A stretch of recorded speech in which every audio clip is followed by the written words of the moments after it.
guess Rusty, you begin this one.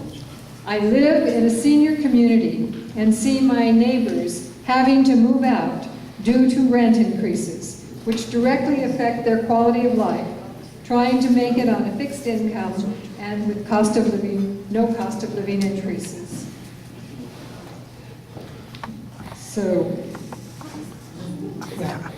no question mark.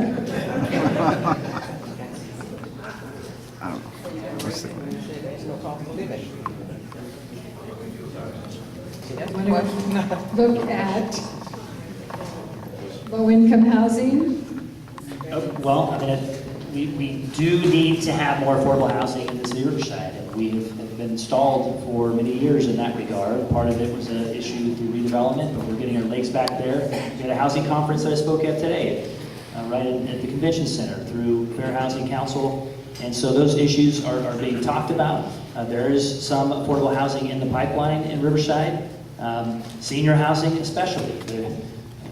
There's unfortunately, you know, there's a balancing act you have to do with housing, and there's a senior housing that's in opposition. There's a housing development a project on Alessandra that's seeing opposition now, and so we need to make sure and engage with the public and get their opinions and mitigate any issues that occur around housing, whether it's traffic or whether it's the smells or whether it's the height, and we're doing that.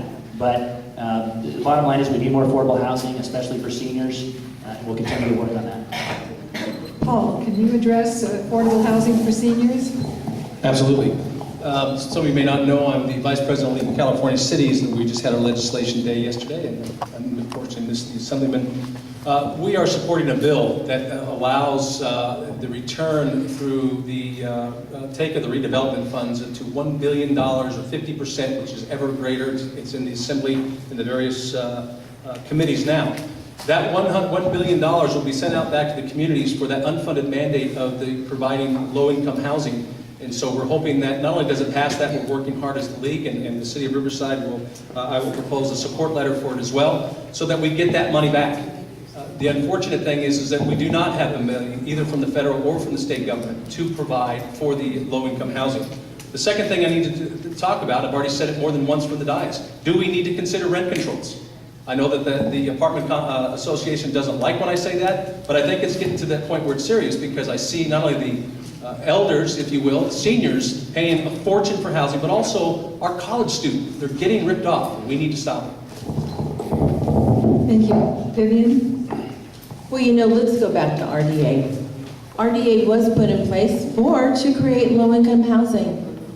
When Mark Rubin built those apartments on the first to third project, there were 2 contracts. There were 2 developers, 2 contracts. One contract had the low-income housing provision built into it, the other contract did not. Mark Rubin was allowed to move forward and build those without the low-income housing. Yeah.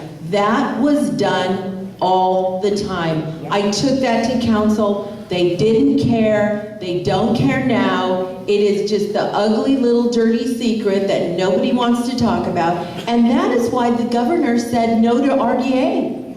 They said no, because they realized they weren't paying the pass-through payments to the schools, and they were not building low-income housing. And that's what we have now.